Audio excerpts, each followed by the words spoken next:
রং, সুর আর কবিতার মাধুর্যে এবারে দোল উৎসব পালন করুন ওল্ড দীঘার দিঘির ঘাটে।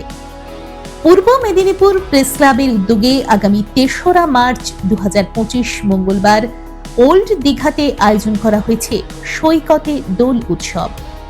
থাকছে জগন্নাথ মন্দির থেকে প্রভাত ফেরি, তারপর মূল মঞ্চে সমবেত নাচ, সমবেত গান, সমবেত আবৃত্তি, মাটির গানে ব্যান্ড, বিকেলে সাংস্কৃতিক অনুষ্ঠান, গুণীজন সম্বর্ধনা। রাতে জি বাংলা খ্যাত সঙ্গীত শিল্পী ও মুম্বাইয়ের খ্যাতনামা শিল্পীদের দ্বারা পরিবেশিত সঙ্গীত সন্ধ্যা। এই বর্ণময় উৎসবের আয়োজন, যা আমাদের সাংস্কৃতিক ঐতিহ্যকে আরো সমৃদ্ধ করবে। আনন্দের রং ছড়িয়ে দিন, সুরের মূর্ছনায় হারিয়ে যান, আর সংস্কৃতির উৎসবে আপনিও হয়ে উঠুন অংশীদার। আপনাদের সকলকে জানাই সাদর আমন্ত্রণ।